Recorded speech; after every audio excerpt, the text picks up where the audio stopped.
problem that I chose. Consider the collision between two toy carts sliding on a very smooth surface as shown in the figure. The mass of the blue car is m and the mass of the pink cart is 4m. Initially, the blue toy cart moves to the right at speed v and the pink toy cart is at rest. After the collision, the speed of both toy carts is v over 3 in opposite directions. Was the collision elastic? So this question involves calculating the initial and final momentum and the initial and final kinetic energy of a system. I chose this problem because it shows an understanding of elastic and inelastic collisions and conservation of linear momentum. So the two cars are on a very smooth surface, so we don't need to worry about friction from the ground. So in order for a collision to be elastic, the momentum and the mechanical energy of the system must be conserved. So we need to figure out if the change in momentum is equal to 0 and if the change in mechanical energy is also equal to 0. So first we need to figure out the initial momentum of the system. The formula for momentum is P is equal to mass times velocity.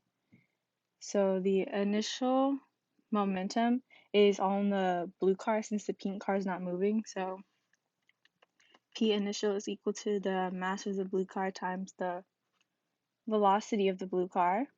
And then the final momentum is the momentum of both of the cars.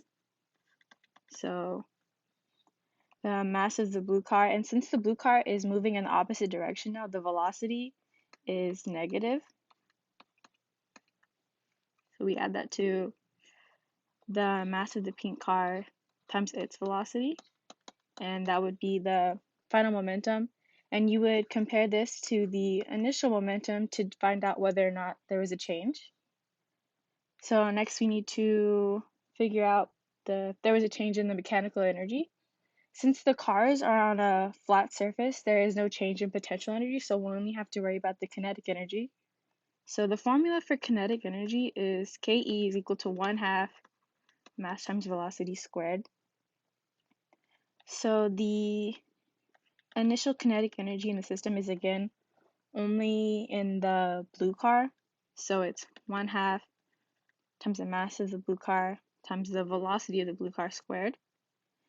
The final kinetic energy of the system is the kinetic energy of both cars added together.